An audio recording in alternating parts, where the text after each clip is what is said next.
Boa noite a todos, meu nome é Eduardo Guedes, eu vou falar sobre a macroeconomia. Bom, primeiramente, para entender a macroeconomia, precisa entender o ramo de estudo que ela atua na economia. Consiste em uma ideia geral, associada à política, à economia como um todo, não apenas às microtransações ou operações na bolsa de valores. Conta-se grandes exportações, trilhões de dólares, de PIBs de países, diversos itens, assim, é um ramo que estuda o geral da economia. Bom, uma forma de contabilizar realmente a economia de um país, criaram-se tipos de índices para realmente dar uma cara de um produto a essas teorias. O primeiro, que é o PIB, o Produto Interno Bruto, consiste em todos os bens e serviços em circulação dentro de um país, ou seja, tudo que um país produziu em determinado tempo. A inflação, que é um aumento generalizado do preço, às vezes decorrentes de muitas políticas governamentais. A taxa de desemprego, que é uma relação entre um percentual entre o número de vagas disponíveis e de pessoas necessitando de empregos. E a taxa de juros. A taxa de juros ela é definida pelo Banco Central, um órgão independente do governo, que, independente do momento, dependendo do resultado desses índices, é mais favorável se aumentar a taxa de juros para equilibrar a economia, reduzir a taxa de juros. É uma forma que o Banco Central usa para meio que equilibrar mesmo os produtos. Bom, decorrente dos resultados desses índices, muitas vezes os governos precisam fazer pequenos ajustes. Esses ajustes são conhecidos como políticas macroeconômicas. A política fiscal está relacionada aos tributos, à tributação de produtos ou à flexibilização em relação aos impostos.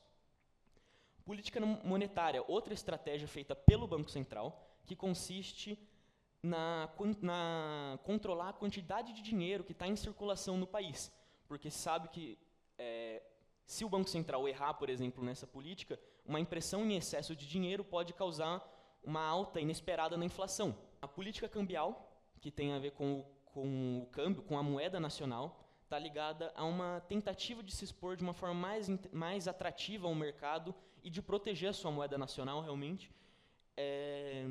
Vai ser atrelada à moeda, mudando o valor dela, colocando, por exemplo, movimentações que abaixem o valor dela para conseguir atrair algum tipo de investimento.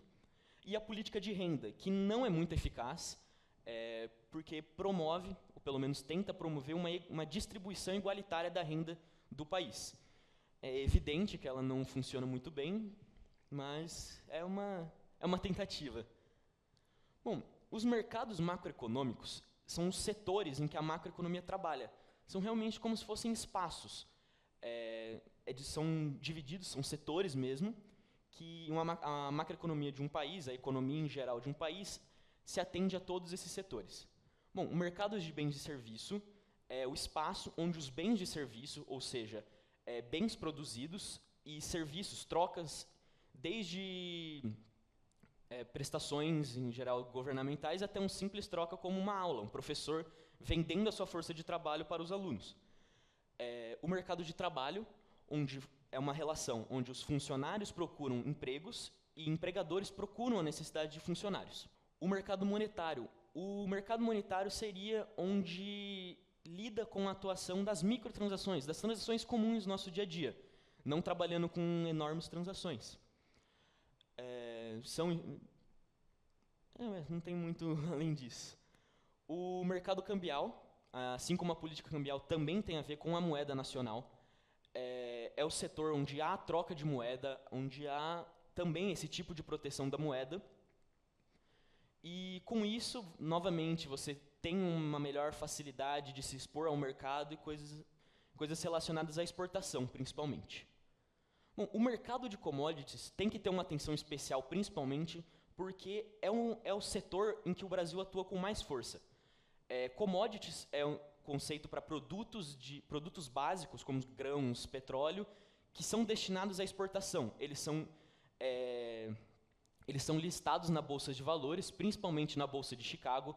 Eles são definidos por capital especulativo. E é interessante entender porque o Brasil atua muito forte nesse setor, sendo quase que dependente da sua economia sendo nesse setor. O que gerou tanto um apelido para o Brasil, que é o celeiro do mundo, por desse excesso de atividade no mercado das commodities. Bom, como a macroeconomia está muito associado a políticas governamentais, a sanções econômicas, muitas vezes a ideologias realmente, ciclos econômicos são comuns, são flutuações, são oscilações que uma economia de um determinado país realiza, sendo desde uma expansão ou desde uma contração, uma queda. Esses ciclos são algo bem corriqueiro, são naturais, e tem 3 exemplos de grandes ciclos econômicos, nesse caso são 3 crises, que realmente influenciaram muito o mundo, não só o Brasil. A crise de 29, que foi decorrente a uma superprodução, onde se criou muito produto e não se tinha dinheiro em circulação e não se tinha demanda suficiente para com essa quantidade de oferta. O primeiro choque do petróleo, que aconteceu em 1973, foi decorrente a um embargo da OPEP. A OPEP é a organização que gere o petróleo, principalmente da região do Oriente Médio e alguns outros países. Eles alteraram o valor do barril de petróleo e de como eles queriam se projetar ao barril de petróleo, diminuindo a sua produção para aumentar o seu valor, o que desestabilizou muito a economia global, no sentido de que países que compravam muito tiveram que reduzir a quantidade, porque o preço realmente ficou muito mais alto.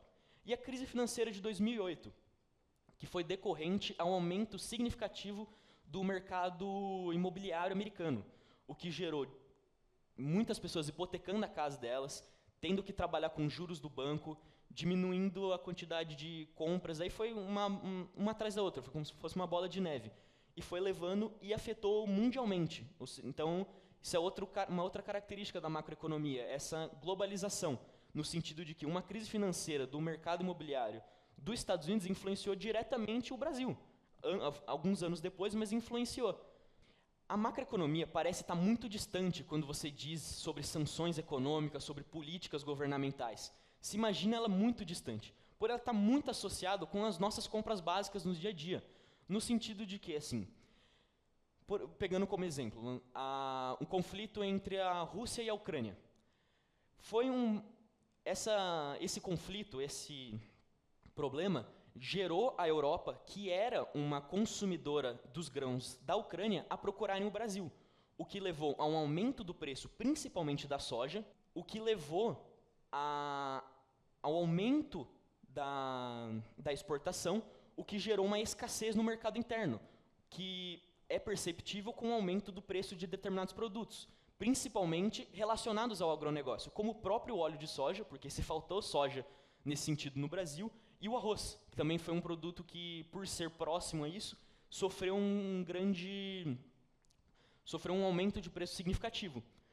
Isso demonstra que a macroeconomia, embora você olhe e pense que pode ser algo tão distante, algo tão muito maior do que a sua compra no mercado, você percebe que está intrínseco. Ambos estão associados. Bom, para minha consideração final, eu peguei 2 frases tiradas do livro Price of Terry, do Milton Friedman. Milton Friedman foi um professor de economia na escola de Chicago. Foi apelidado como Chicago Boy por ser o que a faculdade mais defendia, por ser um liberal. Era a idealização do professor da faculdade, era o Milton Friedman. E essas 2 frases eu acredito que sintetiza a ideia dessa minha palestra e demonstra a ideia que eu quero passar. O Estado deve ser o servo e não o mestre da sociedade. Os governos não criam a riqueza, eles apenas redistribuem a riqueza existente. Obrigado.